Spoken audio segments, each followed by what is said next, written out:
देखिए, ऑपरेशन सिंदूर के बाद जिस तरह से चीज़ें बदली हैं पूरे विश्व के अंदर में, जो हमने अपने को इस्टेब्लिश किया है, स्पेशली मॉडर्न वॉरफेयर के, जिसमें टेक्नोलॉजी का दूसरे आयामों का जो पूरे हैं, इसके अंदर केवल ऐसा नहीं टेक्नोलॉजी, इसके अंदर में जो समावेश करते हैं वॉर फाइटिंग का, और जो नए आयाम आपने जोड़े हैं पूरे, उन चीज़ों का भारत एकदम अंदर एक छिपे हुए तरीके से कर रहा था, जो कि दुनिया के किसी भी लोगों को ये नहीं पता था, और उनको ऐसा नहीं था, भनक भी नहीं थी कि इतनी अच्छी से आप कर पाएंगे। देखिए, आप इंटीग्रेटेड जब करते हैं, बैटलफील्ड को इंटीग्रेट करते हैं सभी चीज़ों से, केवल यही नहीं कि तीन सेनाओं के अंदर में। एक बात बताइए, आपका अनुभव क्या कहता है?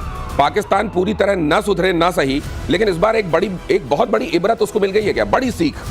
पाकिस्तान बहुत छोटा है मेरे अनुसार आकलन में, क्योंकि जो हम देख रहे हैं 2.5 फ्रंट, यदि हम केवल अपने देश की फ्रंटियर की बात करते हैं, और देखिए आपके स्टेटमेंट के लिए तालियां। आप तो गिनते भी नहीं है पाकिस्तान को। नहीं, मैंने पूछा पाकिस्तान सुधरेगा क्या, वो तो बोले कि हम पाकिस्तान को गिनते भी नहीं है। 2.5 फ्रंट वार की बात कीजिए। अगली खबर देखिए, यूक्रेन पर रूस ने बोला टैंक से हमला।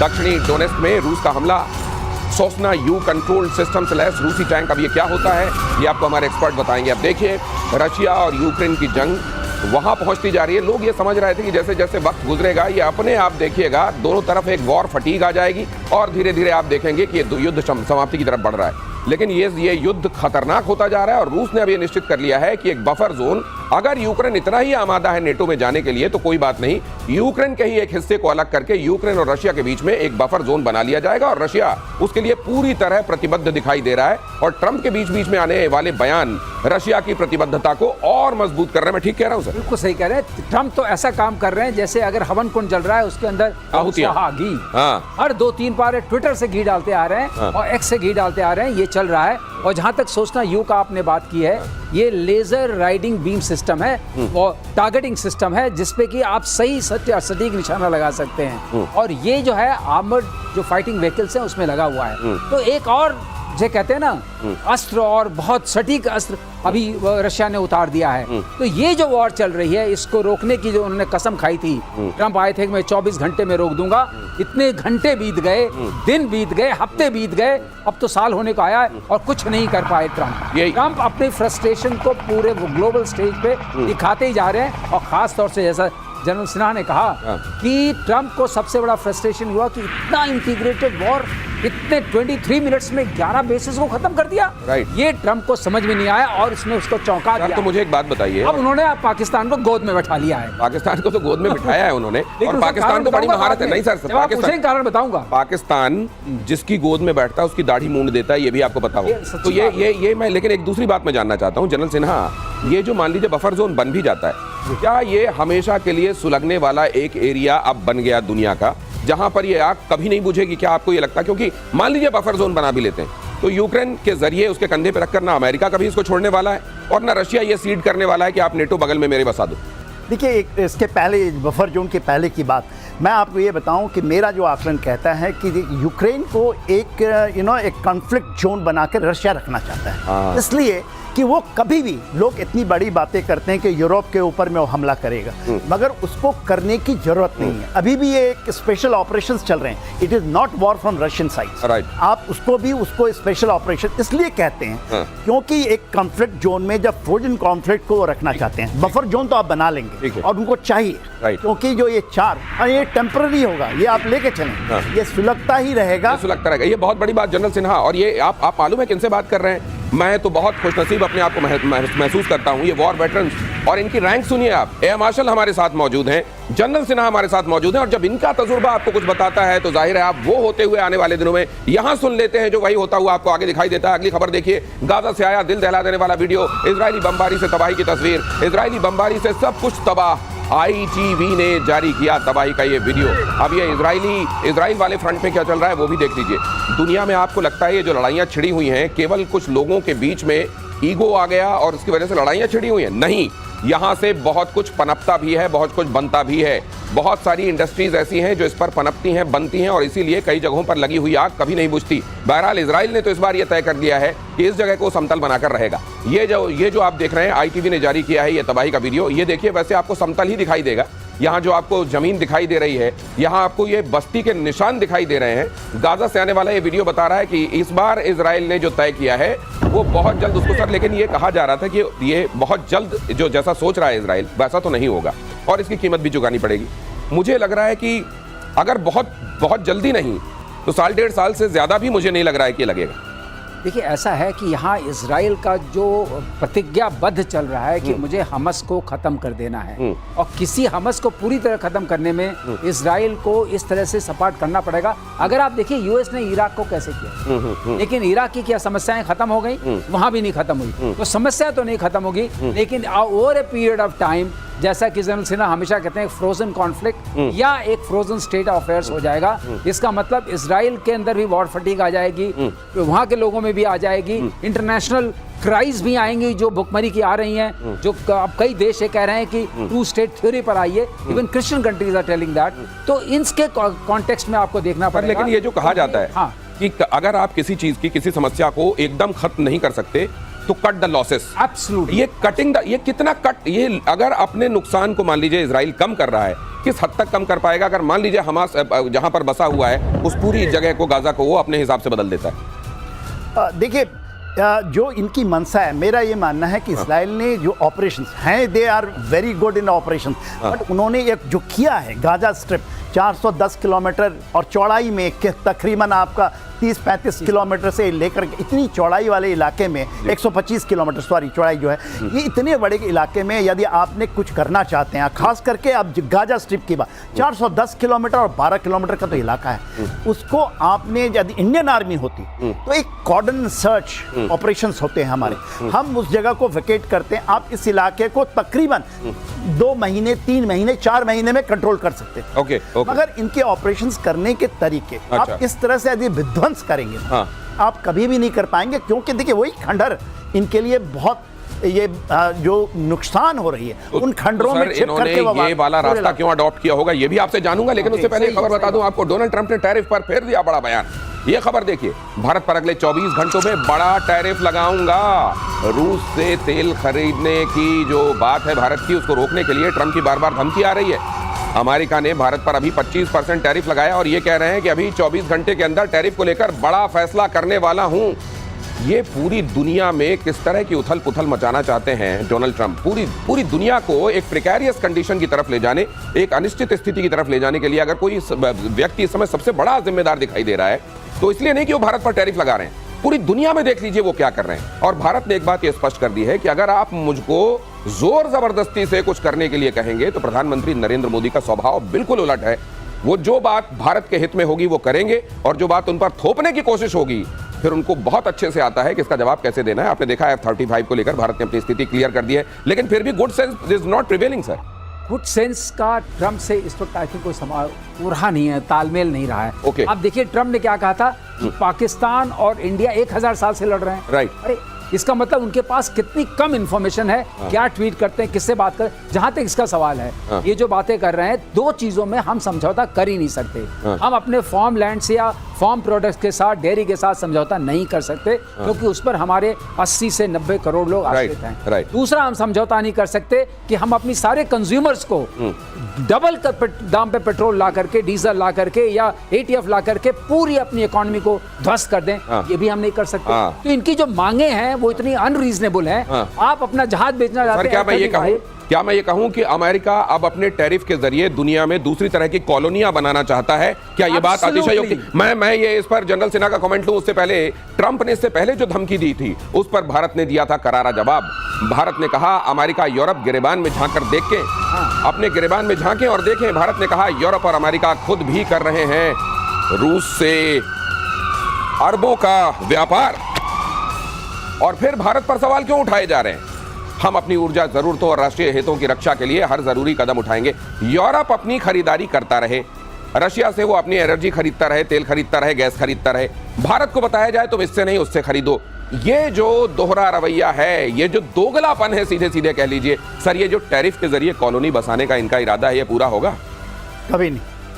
देखिए, एक कालिदास होते थे, वो एक जिस टहनी में बैठते थे उसको काटते थे जी। उनकी क्या हर्ष था। लेकिन सर उनको तो सद्बुद्धि आ गई थी, वो सरस्वती के बहुत बड़े उपासक बन गए थे। फिर ये इनको भी आएगी, आएगी, इनको आएगी, तब तक बहुत देर हो जाएगी मुझको। तब तक देर हो जाएगी। देखिए आप ये देखिए ना, 37 ट्रिलियन डॉलर की उनकी डेट है। ये लोग बात नहीं करते हैं। अमेरिका का डेट आपको पता है 37 ट्रिलियन, उनकी इकोनॉमी 31 ट्रिलियन बोलते हैं, 29 ट्रिलियन है। अब कैसे गैप को भटेंगे यदि आप मेक मतलब आप कह रहे हैं 37 ट्रिलियन डॉलर का कर्ज है और 31 ट्रिलियन डॉलर की इकोनॉमी। ये तो कोई भी आप किसी भी पाठशाला में चले जाइए, छोटे, वो आपको बता देगा। ठीक है। तो इंडिया में इतने महारथी लोग हैं। अब आप जानते हैं, मोदी जी भी वो गुजरात से आते हैं, वो कहते हैं कि, और डोनाल्ड ट्रंप कहते हैं कि सबसे बड़ा यदि कोई कर सकता है जो बार्गेनिंग पावर मोदी के पास पूरे विश्व में। और आप देखिएगा, अब मेरी बातों को, ये सच्चाई आपको विदिन 15 to 20 डेज दिखेगा यदि यही रवैया रहा। Exactly 15 days. आप ये कह रहे हैं कि आखिरकार ट्रंप को झुकना पड़ेगा हिंदुस्तान के सामने, बेशक वो धमकियां दे रहे हैं। दवाइयां रोक दी, अभी दवाइयां नहीं जा रही हैं अमेरिका में।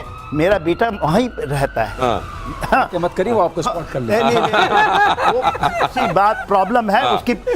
He is in a position they can't sort him out, right. But the problem is like this कि वहां पर त्राही हो रही है। तो भारत केवल ये, अभी जो भारत का नेतृत्व है वो सिर्फ ये नहीं करेगा कि हम ऐसा नहीं करेंगे, बल्कि आपको वो सबक भी सिखाने का मादा रखता है जिससे आपको सद्बुद्धि आ जाएगी। अगली खबर देखिए, पीके श्रीवास्तव सर कुछ कहना चाहते हैं, लेकिन अगली खबर बताने के बाद आपका कमेंट देता हूं। रूस ने यूक्रेन पर फिर बरसाई किंजल मिसाइल, हाइपरसोनिक मिसाइल है किंजल। किंजल से यूक्रेनी सैन्य हवाई अड्डों को उड़ाया गया। यहां पर ये तस्वीरें देखिए, तब तक पीके श्रीवास्तव सर का कमेंट लेते हैं। मैं वो कहना चाहता था कि ये जो इनकी बात चल रही है, ये खुद इनके इकोनॉमिस्ट ने बोला है। शिफ हैं, एक और इकोनॉमिस्ट हैं बहुत बड़े, उन्होंने बोला है इससे तो हमारे ही कंज्यूमर्स उनका बढ़ जाएगा। और ये एक आकलन भी आया है कि कम से कम जो इनका इलेक्ट्रिसिटी का बिल है, जो कनाडा ने अभी टैरिफ लगाया है, उससे $100 पर मंथ सबका बढ़ जाएगा। और ओवरऑल एक जो मिडिल क्लास के लोग हैं, जो पीके श्रीवास्तव सर कह रहे हैं, आप समझ लीजिए, वो ये कह रहे हैं कि जो अमीर देश होते हैं ना, उनका सामान अगर आप महंगा कर देंगे तो ऐसा नहीं होता कि वो सामान लेना बंद कर देंगे, वो महंगे में सामान खरीदेंगे। इसका मतलब यह है कि उनको उस महंगाई को झेलना पड़ेगा। अब अगर ये टैरिफ लगाकर भारत से जो वहां एक्सपोर्ट किया जाने वाला सामान है उसको आप टैरिफ लगाकर महंगा कर रहे हैं, तो वहां की इकोनॉमी इससे और इनवर्सली अफेक्टेड होगी। इनवर्सली अफेक्टेड होगी, वहां के लोग परेशान हो रहे हैं। उन्होंने कहा है कम से कम $24,000 पर एनम नुकसान होगा एक कॉमन फैमिली को। चलिए, ये उल्टा हो रहा है, क्योंकि एक किसी ने कहा बहुत अच्छे से, वो समझ में आएगा कि हम ट्रंप वाली खबर फिर से लाइए, अभी कंजल पे जाते हैं, ट्रंप वाली खबर डालिए। हाँ प्लीज। हम $1 पर टूथब्रश नहीं बना सकते, $1 पे नहीं बना सकते, ठीक है, भारत ही दे सकता है, ठीक है। तो $1 पर अगर आप टूथब्रश नहीं बनाएंगे, वहां $10 का बनाएंगे, तो एक टूथब्रश आपके लिए कितना महंगा होगा, महंगा पड़ेगा। सर मैं दूसरी बात आपसे, आपने क्योंकि ये कहा कि वहां पर जो ग्राउंड ऑपरेशन उस तरीके से नहीं किए जा रहे हैं आईडीएफ की तरफ से, उसकी पीछे वजह क्या आप कुछ बताना चाह रहे थे, लेकिन उससे पहले असीम मुनीर को इमरान ने बताया तानाशाह। अगली खबर देखिए, असीम मुनीर को इमरान ने बताया तानाशाह। बताइए ये क्या बताने की आवश्यकता है? फिर भी इमरान इसलिए कह रहे हैं कि शायद बांग देने से ही मुर्गे के अगर सवेरा होना है तो हो जाए, मैं भी बांग दे दूं। इमरान ने बताया तानाशाह। हाइब्रिड सरकार का चीफ मुनीर है। इस समय एक हाइब्रिड सरकार बनी हुई है, उसका चीफ है मुनीर। ये बात इमरान ने कही है। गिरफ्तारी के 2 साल होने पर AI वीडियो जारी किया गया है। सरकार और सेना से कोई समझौता नहीं किया जाएगा, इमरान ने बात कही है। ये बात जो वो कह रहे हैं कि वहां पर हाइब्रिड सरकार चल रही है, या मुनीर जो है वो तो असल में, ये आपने देखा ही, उन्होंने कहा कि ये तानाशाह हैं। क्या ये बात दुनिया को पता नहीं है? ये बात दुनिया को पता है, लेकिन फिर भी इमरान ने दोहराया इसलिए है क्योंकि दोहराने से ही वहां के लोगों को शायद ये बात समझ में आए। 2 साल पूरे हुए हैं। इमरान कदरन वहां पर एक ऐसे लोग थे जिनका जनाधार था और उनको जेल में रखा गया है। सर ये बात, हालांकि इसको कितने इसके टेकर्स मिलेंगे? देखिए, मेरा ये मानना था कि वहाँ एक आशा की किरण थी इमरान खान को, मैं मानता था। पर इमरान खान 2 साल से जिस तरह से हैं और जिस तरह से 14 साल के लिए उनकी बुशरा बेबी है, उनको भी 9 साल की सजा हो चुकी है। देखिए, जो ये सातराना जो हैं आसिम मुनीर, आप इनको नहीं देखिए, ये 2 गेम खेल रहे हैं। चाइना से भी खेलते हैं, अमेरिका से भी खेलते हैं और बच के निकल रहे हैं। तो ये जो सातराना गेम है, उसमें इमरान खान को तो नहीं निकलने देंगे, ऐसा मुझे लगता है। 9 मई का याद होगा दिन, तो उसकी काली इतिहास कहते हैं, पाकिस्तान के अंदर में जब कोर कमांडर के पहली बार घर में लोग घुस गए थे, और केवल नहीं, एक बेस में इस्लामाबाद, आप देखिए उनके GHQ के अंदर में सब जगह हुई थी, मगर वो मंजर फिर से आएगा, मुझे शक लगता है, क्योंकि इन्होंने 2 साल के अंदर में पूरी की पूरी सत्ता के अंदर में इतनी, आपने देखा सिंदूर के समय इन्होंने फील्ड मार्शल ले लिया, तो आप बताइए आज उन्होंने पूरा तो दबाया ना, पूरा दबाया। तो आप ये कह रहे हैं कि पूरे पाकिस्तान को जकड़ लिया है इन्होंने, और उस जकड़ से, और अब अगर ये सोचा जा रहा है कि वहां लोकतंत्र बहाल होगा, कभी लोकतंत्र वाली आजादी वहां के लोग महसूस करेंगे, ये फिलहाल दिखाई नहीं देता। अगली खबर देखिए, पाकिस्तान में सड़क पर उतरे इमरान के समर्थक। इमरान की गिरफ्तारी के 2 साल पूरे होने पर प्रदर्शन, सेना और सरकार का विरोध कर रहे हैं प्रदर्शनकारी। पंजाब से इस्लामाबाद तक इमरान समर्थक अरेस्ट। पीके श्रीवास्तव सर, ये ठीक है कि वहां पर एक बार फिर से ये शायद रिसरेक्शन की तरफ ले जाने की बात हो रही है, लेकिन ये एक फटीग भी सेट हो जाता है जब आपको ये लगे कि आपकी कितनी भी कोशिशें शायद कामयाबी नहीं होंगी, उसके बावजूद ये हो तो रहा है, लेकिन मुस्तकबिल क्या है? इनका इतना ज्यादा जोश नहीं आ पाया है क्योंकि इस वक्त मुनीर ने ट्रंप को भी शीशे में उतार लिया है। और ट्रंप शीशे में क्यों उतरा है? आपको एक चीज बताएं, ट्रंप का के जो 2 बेटे हैं, उनके जो दामाद हैं, उनका एक है WLF जी, वेल्थ लिबरेशन फाइनेंशियल्स करके, उन्होंने वहां पाकिस्तान क्रिप्टो करेंसी काउंसिल के साथ डील कर ली। 60% उनका है। इसका मतलब है कि जो फाइनेंशियल सिस्टम पाकिस्तान का होगा उसमें 60% स्टेक ट्रंप का हो गया। मतलब ये समझ लीजिए कि एक तरीके से ये पाकिस्तान जो है अमेरिका की और चाइना की कॉलोनी बन चुके हैं। और बिल्कुल, और दूसरी चीज, वहां पर जो शेख हैं अबू धाबी के, उन्होंने $2 बिलियन के स्टेबल कॉइन उसको बोलते हैं, उसको खरीद भी लिया है। तो ये सब मिला करके इसमें बहुत, आप जो कह रहे थे ना, ट्रंप का इंडिविजुअल ईगो जो है वो है, और दूसरा ट्रंप का इंडिविजुअल इंटरेस्ट इन्वॉल्व हो गया। इंडिविजुअल ईगो और इंडिविजुअल इंटरेस्ट दोनों इन्वॉल्व हो गए। और गाजा को लेकर इजराइल का बहुत बड़ा ऐलान, ये खबर देखिए, गाजा पर संपूर्ण कब्जे का ऐलान, गाजा को हमास से मुक्त कराने का ऐलान, हमास पर मानवीय सहायता और रसद लूटने का आरोप कि हम वहां पर जो सामान्य लोग हैं, जो हमास के लोग नहीं हैं, वो हम जो मदद पहुंचा रहे हैं या यूनाइटेड नेशंस की तरफ से जो भेजा जा रहा है उसको लूट रहे हैं, और हम हमास का पूरी तरह खात्मा। सर, मुझको ये लगता है जनरल सिन्हा, क्या गेहूं के साथ पूरी तरह घुन पिस जाएगा क्या यहाँ? ऐसा तो लगता ही है मुझे। देखिए, with your permission sir ji, He has said one very good thing. हम ऑपरेशंस ऐसे नहीं करते हैं कि मटिया मेट कर दें, धूल दूषित कर दें। ये क्यों हो रहा है? ये सवाल उस वक्त मैं कहना चाहता था, भूल गया। बहुत अच्छी बात कही जनरल सिन्हा ने। वो बात ये है क्योंकि हमारी आर्मी जाती है, हम कॉम्बिंग ऑपरेशन करते हैं। कॉम्बिंग ऑपरेशन में क्या प्रॉब्लम होती है? यू हैव टू पे द ब्लड कॉस्ट। आपको अट्रिशन झेलना खुद भी। वो बात आगे बढ़ाइए जरा। देखिए, हमास को किसने बनाया था? ये तो नेतन्याहू साहब का ही सब लोग पूछते हैं। ठीक है, उन्होंने ही बनाया, इसको खड़ा किया। तो आप किसी राक्षस को जब पैदा करते हैं, आप उसको मारना चाहते हैं, तो वो तो मरेगा नहीं। जिस तरह से आप मार रहे हैं, मारने का तरीका होता है। मारने के तरीके में इतने छोटे से एरिया में आप जिस तरह से वेस्ट करता है, बर्बाद कर दो, लोगों को तबाह कर दो। यदि आप उनकी आहें लगेंगी, देखिए 23 लाख लोग वहां पर रहते हैं, कोई छोटा तो नहीं है। और आपने त्रासदी देखी है वहां की। तो आप ये कह रहे हैं कि ये दूसरे तरीके होते हैं जिनमें आप आराम से winning the heart and mind. देखिए, ये एक तरीका होता है अर्बन वॉरफेयर का। जब आप अर्बन वॉरफेयर करते हैं इस तरह से, winning the heart and mind साथ साथ चलता है।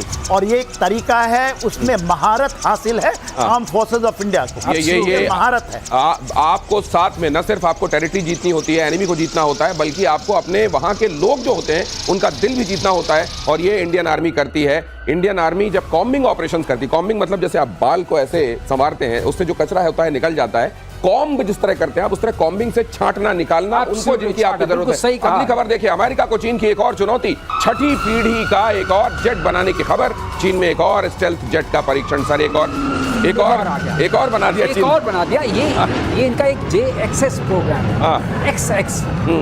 उसी से इनका निकल रहा है 36 अब निकल रहा है। अच्छा, 35 तो निकाल चुके हैं जी, वो तो हम सब ने देख लिया, बड़ी चर्चा भी हो गई। अब 36 में क्लेम क्या है? 36 का क्लेम बड़ा खतरनाक है। अच्छा, इसको बोलते हैं पूछ रही नहीं है। अच्छा, पूछ नहीं है, कुछ कटा है। अच्छा, तो पूछ नहीं रहेगी तो सिग्नेचर नहीं आएगा, रेडार सिग्नेचर। अच्छा, एलिवॉन्स। लेकिन कॉपी किसकी मारी है? किसकी कॉपी है? कॉपी मारी है F-35 की कॉपी मार के। तो ये मतलब ये मास्टर है। जैसे पूछ काट के डॉबरमैन बनाया जाता है, वैसे इन्होंने ये बना दिया। सर, ये लेकिन ये जो चाइना, जो पहले वाला जो आपने ऐलान किया, वो कितना कारगर है नहीं है उसका कुछ पता नहीं चला। आप कहते हो हमने पाकिस्तान को इतने दे दिए, आपके खुद के यहाँ नेवी के लिए आप 2 दे पाए हो। आप कहते हो मैंने इतना सारा दे दिया, अब एक और आ गया है। सर, देखिए, जो इसने तो अपने को टेस्ट में प्रूव किया है। देखिए, एक जगह इन्होंने भेजा था, एक बे में भेजा, उसका स्टल तो नहीं।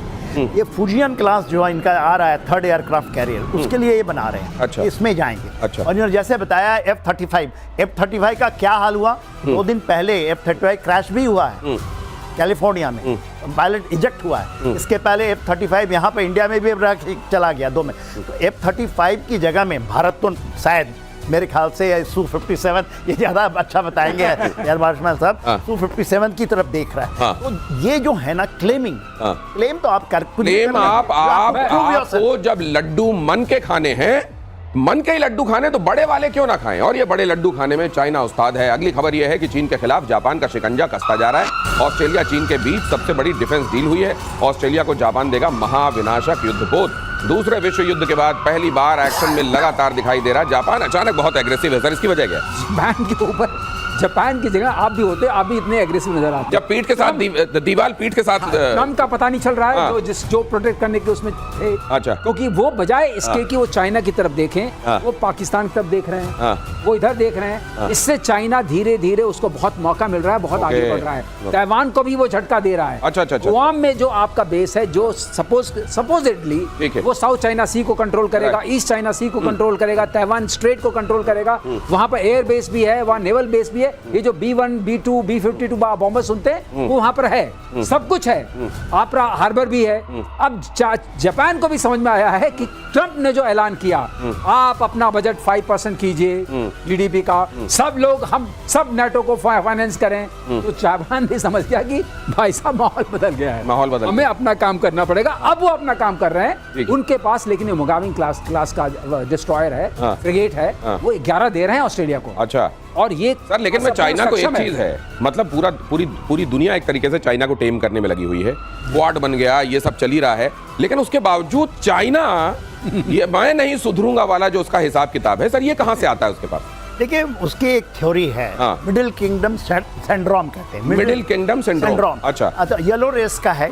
हम येलो रेस हैं, we are the supreme race of the world. अच्छा। एंड मिडिल किंगडम है, वर्ल्ड के मिडिल में, बीच में है। हाँ, बीच में। और वो जो उनको देती है, पहले slow rise and then hegemonic behaviour. 2015 से जो उन्होंने शुरू किया है कि हम एकदम हेजेमोनिक तरीके से आएंगे, वो उनका कहीं डाउन हुए हैं। अच्छा। वो गलवान से हुई थी, मोदी जी ने ऐलान किया था कि आप जो विस्तारवाद करना चाहते हैं को रोकेंगे। वो रुका तो है, रुका है, मगर जो देखिए उनका जो जहां फंस रहे हैं वो जो ताइवान के ऊपर में वो पॉलिसी लगाई, और अमेरिका इसमें बड़ा चालाक है। ताइवान के ली अभी गए थे साउथ अफ्रीका में, साउथ अमेरिका में, मगर उनको नहीं आने दिया, अमेरिका में घुसने नहीं दिया वो। तो वो जो उनके स्ट्रेटेजिक एम्बिग्विटी कहते हैं, हमारा एम्बिगुअस है, हमारी स्ट्रेटेजी ही एम्बिगुअस है। तो अमेरिका पे बिलीव करना बहुत ही बड़ी टेढ़ी, अमेरिका पर भरोसा करना बहुत टेढ़ी खीर। और अगली खबर यह है कि ईरान के एटमी कार्यक्रम का समर्थन करके शहबाज शरीफ फंस गए। कल ही हमने खबर आपको बताई थी, शहबाज शरीफ फंस गए ईरान के एटमी कार्यक्रम का समर्थन करके। अमेरिका के साथ पाकिस्तान के रिश्तों पर सवाल उठ रहे हैं। अमेरिका ने ईरान के एटमी अड्डों पर गिराया था बॉम्ब। अमेरिका के खिलाफ पाकिस्तान अब ईरान के साथ खड़ा हुआ है, और इसको लेकर अब दुनिया में बहस ये हो रही है कि अमेरिका क्या करेगा। मुझको तो लगता है सर, ये बात जो है ना, शहबाज शरीफ ने पहले परमिशन ली होगी कि सर मुझे कहने दीजिए, मुझे, मैं रहूंगा तो आपकी मदद कर पाऊंगा, तो अभी मुझे रहने दीजिए, और बना रहूंगा तो आपकी मदद भी कर। देखिए, इसमें दो वहाँ तंत्र चलते हैं। मिलिट्री तो डिसीजन लेती है, सब कुछ काम वही करते हैं, मुनीर ही करेंगे, वो उसको भी पता है, इसलिए खाना पहले उन्होंने उसको खिलाया था, लंच खिला दिया, नमक खिला दिया। रही बात शहबाज शरीफ को कौम को कंट्रोल करना, कौम आवाम भी तो है। वो कहते हैं, वो जो जज्बा कहते हैं इसको ना, उम्मा वाला जज्बा, तो ये उसको सेटिस्फाई करने के लिए है। अच्छा। इसका कोई मतलब नहीं। ठीक है, सब जानते हैं कि इनका कोई मतलब नहीं है और इनकी बात का कोई मतलब नहीं है, तो ये कह सकते हैं। लोग कहेंगे नहीं, हमारे प्राइम मिनिस्टर ने ऐसा कहा, ये जज्बे वाली बात है। इसके अंदर जो हम बीच बीच में कभी कहते हैं लाहौरी चूरन, वो उन्होंने दे दिया अपने आवाम को कि भाई खाइए और सुस्त हो जाइए, हम लोग ईरान के साथ हैं, उम्मा के साथ चल रहे हैं, चिंता की कोई बात नहीं। लेकिन ट्रंप जो छोड़ेगा नहीं, क्योंकि ट्रंप भी अनदर उनके अंदर भी अपना जोश रहता है। अब देखिए ट्विटर पर कल क्या आएगा। तो कल तक ट्रुथ सोशल में कितना आपको ट्रुथ दिखाई देता है। अगली खबर यह है कि अग्निशोध प्रोजेक्ट पर और तेज हो गया है काम। IIT मद्रास में अग्निशोध रिसर्च सेल का उद्घाटन हुआ। सेना को उन्नत तकनीक के लिए अग्निशोध अहम है। रक्षा तकनीक में आत्मनिर्भरता को बढ़ावा मिलेगा। अग्निशोध, देखिए, अग्निशोध का मतलब ये है कि जितने हमारे वेपन सिस्टम्स होंगे, उनकी R&D हम खुद करें। सर लेकिन ये कई एक्सपेरिमेंट्स, जनरल सिन्हा, इसको लेकर भी बात होती है कि कई एक्सपेरिमेंट्स जो इधर किए जा रहे हैं जो इसके पहले नहीं हुए कभी। एक्सपेरिमेंट्स दो धारी तलवार होते हैं, कई बार आपको आगे ले जाते हैं और कई उसमें रिस्क भी रहते हैं। यहाँ सब कुछ उन रिस्क को भी कंसिडर किया गया है। देखिए, ये हमारा जो प्रोजेक्ट है, ये पायलट प्रोजेक्ट है, इसके पहले पायलट प्रोजेक्ट बहुत हमें दिया नेवी। ये आईआईटी दिल्ली के अंदर में नेवी का एक सेल होता था, इसी तरह का सेल, और आज देखिए नेवी कहाँ पहुंच गई। हमने अपना एयरक्राफ्ट कैरियर बना दिया। राइट। आज के दिन में सारी नेवी, और ये एक तरह के सेम है आईआईटी मद्रास के साथ ये हो रही है। इसमें केवल एआई नहीं है, इसमें ड्रोन ही नहीं है, इसके अंदर क्लाउड कंप्यूटिंग है, रोबोटिक है, एवरीथिंग। एंड देखिए जो अग्निवीर आया था ना, अग्निवीर इसी यही कॉन्सेप्ट से है, बिकॉज आपकी technology is shifting with in 4 years time. आपको यही चीजें चाहिए। अब ऐसा नहीं कि ये जो बच्चे देख रहे हैं आप, they will change will come with in 3 years time, तो हमें उसको पकड़ना है। ये बात जो समझाई जा रही है वॉर वेटरन्स यहाँ जो समझा रहे हैं, पहले जो कोई बदलाव होता था वो सालों में होता था, सैकड़ों साल में होता था। अब जिस दौर में हम हैं वहां चेंजेस बहुत जल्दी हो रहे हैं, तो आपको बहुत जल्दी अडॉप्ट करके खुद को उस हिसाब से तैयार करना पड़ेगा। और इसीलिए भारत की तैयारी आप देख रहे हैं, ट्रंप की